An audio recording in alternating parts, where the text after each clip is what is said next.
நீலமலைக்கோட்டை கிராமத்தில் மரங்களை வெட்டி கடத்தியவர் மீது நடவடிக்கை எடுக்க கோரி மாவட்ட ஆட்சியரிடம் மனு அளித்தனர்.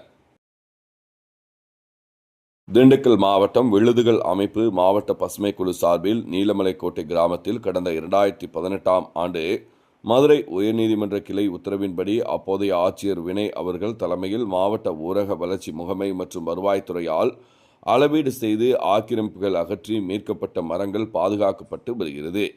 தற்போது சில வாரங்களுக்கு முன் நீலமலைக்கோட்டை பஞ்சாயத்து செயலாளர் வீரபாண்டி தன்னிச்சையாக சட்டவிரோதமாக கருப்பணசாமி கோவில் செல்லும் பாதை மற்றும் மலையின் பல இடங்களில் மரங்களை வெட்டி கடத்தி விற்பனை செய்துள்ளார்.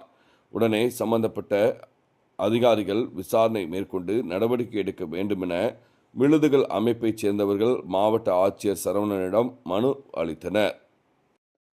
என் பேர் ரவிக்குமாருங்க. நாங்கள் திண்டுக்கல் மாவட்டம் நீலமலைக்கோட்டை கிராமம் சோத்தாநாச்சின் கோம்பை கரிவண்டம்பட்டிலேருந்து வர்றோங்க. மதுரை உயர்நீதிமன்ற உத்தரவின்படி மரங்களை வெட்ட அனுமதியே கிடையாதுங்க.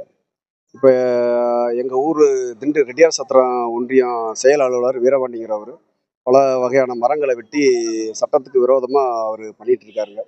அதை மாவட்ட ஆட்சியர்கிட்ட மனு கொடுத்துருக்கோமுங்க. இப்போ மாவட்ட ஆட்சியர் ஏற்கனவே வினய் அப்படிங்கிறவர் ஏற்கனவே 350 ஏக்கர் ஆக்கிரமிப்புகளை எடுத்து விட்டு அதுக்கு விழுதுகள் இயக்கம் மூலமாக நிறைய மரங்களை வெட்டி பாதுகாத்து வந்தாருங்க. இப்போ என்ன பண்ணிட்டாங்கன்னா அப்படின்னா அதை பூரா அழிச்சிட்டு இருக்காங்க. அரசு நிலங்களுக்கே இப்போ பாதுகாப்பு கிடையாதுங்க. அதை கேட்க போனதுக்கு சரியான பதில்கள் எதுவும் கிடையாதுங்க.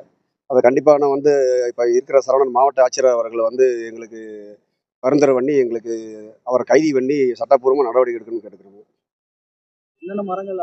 மரங்கள் பார்த்தீங்கன்னா பல வகையான மூலிகை மரங்கள் நிறைய இருக்குதுங்க. தேக்கு, சந்தனம், இன்னும் நிலவேம்பு, அந்த மாதிரி ஏகப்பட்ட மரங்கள் பல வகையான மரங்கள் வெட்டி வளர்த்திட்டு இருக்காங்க.